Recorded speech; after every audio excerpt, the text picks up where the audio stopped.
October 16, 1944. In a dense forest in Europe, the Americans struggled to advance 500 meters a day, under the sound of German MG-42 machine guns hidden behind the trees. The forest has become a natural labyrinth that envelopes those who walk through it with screams, blood and death. This event is neither more nor less than the Battle of Hürtgen forest, an event surrounded by desolation and brutality. In this armed crossing, the United States suffered a heavy defeat, having 33,000 casualties in just 3 months of battle, while the Germans managed to meet all their operational objectives thanks to an excellent defense that allowed them to launch the Ardennes offensive. For this reason, the Battle of Hürtgen was forgotten by Western history, being condemned to the attic of oblivion.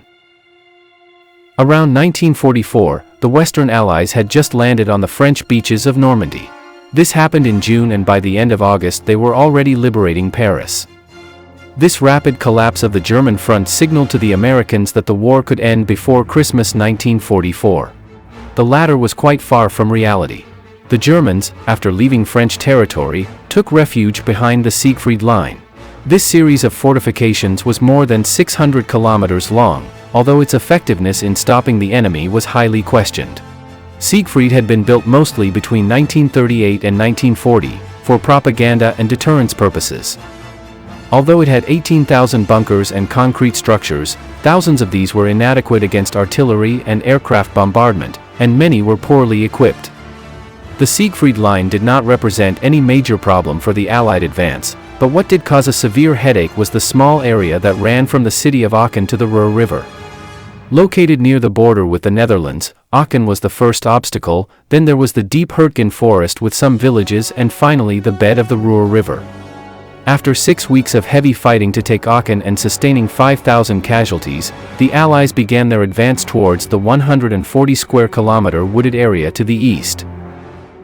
The capture of the forest was intended to capture the river dams to prevent the Germans from releasing the contained water and blocking its passage for 2 weeks. For this, the man in charge, General Hodges, decided to make a frontal attack through the forest, instead of going around it from the south to get to the dams. It would be this frontal attack on a well-protected enemy that would cost him part of his reputation and the lives of many men. The Americans had a 5-to-1 numerical superiority in armor and aircraft, although the terrain would completely nullify these advantages. The Germans, barely 5,000 men at the start, were grateful to be fighting among the trees safe from Allied artillery and aviation. Commanded by Hans Schmidt, the Germans prepared machine gun nests, minefields, and camouflaged cannons to resist the Allied attack. The few routes for moving vehicles and few clearings in the forest also allowed remote ambushes to be set with mortar fire and medium cannons, making the transit of supplies and the evacuation of the wounded from the front difficult.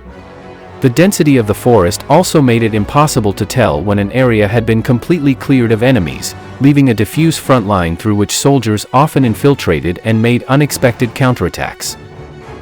The Americans began their daring attack on September 19, 1944, finding a defense that seemed immovable.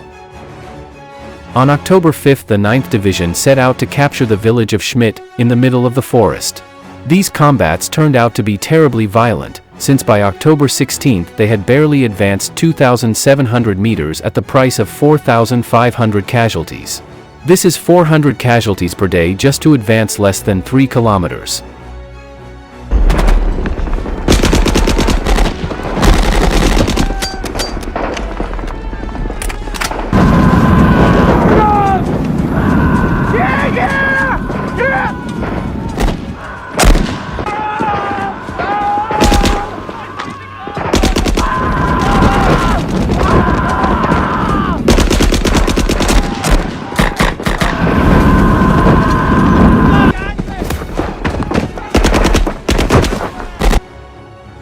The battered 9th Division was relieved by the 28th Division led by Officer Norman Cota, who was famous for being the one who captured Omaha Beach at gunpoint when all seemed lost.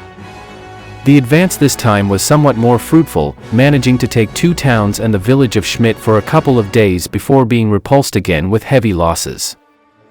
The 112th Infantry Regiment suffered 2,300 casualties out of a total of 3,100 men, only a quarter of its initial strength remaining. Every day was a new nightmare for the soldiers, who as they advanced were confronted with camouflage machine guns, mortar fire and ambushes among the trees, while they passed by the hundreds of corpses that had not been able to be evacuated the previous days. This, together with the rain, snow and poor supplies, led to the nickname of the forest the Green Hell or simply the Meat Grinder. The first phase of the battle had ended with an American defeat. Schmidt was still in German hands, as were the river dams. The second phase, which aimed to capture the northern half of the forest by conquering Hürtgen, began on November 10. The 6,500 Germans at Hürtgen were well entrenched to meet the Allied attack. Thus began another violent confrontation, in which both sides suffered heavy casualties. The Americans improvised tank routes through the woods, blowing up trees to bring armored support closer. But even so, progress was extremely slow, barely 500 meters per day. Air support was almost useless due to bad weather, and artillery fire was also not the most effective. The forest with its elevations and high density had become the first U.S. Army's worst nightmare. Hürtgen finally fell on November 29, after 20 days of incessant fighting. But many parts of the land still needed to be cleared. Cases to mention are Hill 400 and Kesternik, which were captured and then reconquered by the Germans in mid-December and would remain so until February 1945. The fighting under the snow would continue until December 16, when Germany launched the Ardennes offensive some 70 kilometers south of the Hürtgen forest. This was the last major German attack and was intended to reach Antwerp to then negotiate peace with the Western Allies. The fighting in the Hürtgen area mostly stopped until the counterattack in the Ardennes failed at the end of January 1945. Only in the third week of February could the Americans completely take the forest and reach the Ruhr River. But the Germans had had plenty of time to blow up the river dams. And so they did, releasing 75 billion liters of water that widened the channel to about 500 meters. What prevented their crossing for 2 weeks to 15 North American divisions? The Germans suffered 28,000 casualties. In Hürtgen they had fulfilled their objective, slowing down the enemy as much as possible, inflicting huge casualties while covering up the surprise counterattack from the Ardennes that was to bring about a peace pact in the West. The Americans, only after 5 months of battle, managed to control the wooded area and finally reached the river behind, but only to find that it was impossible to cross it. As previously stated, this could have been avoided by attacking the forest on the southern side, where the advance would not have been so difficult. Insisting on a frontal attack and underestimating the enemy's capabilities had cost them at least 33,000 casualties. A huge number for such a small area of land and with so little strategic value. Due to the later, the battle was consciously forgotten during the post-war period.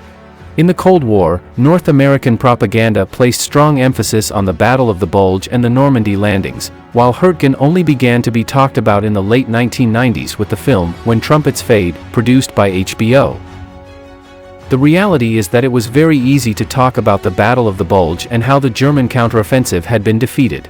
But it was not easy to talk about how tens of thousands of soldiers died fighting in a forest that had no strategic value, in an operation that seemed to be from the First World War. Hürtgen seemed more like a misfortune and a military nightmare than a great feat that Hollywood has accustomed us to, which is why most people don't know it. After all, history is written by the victors. If you liked the video, share it with your acquaintances, and if you want to support the channel you can do so through the links in the description. We greatly appreciate any support received. A good greeting and see you in the next video.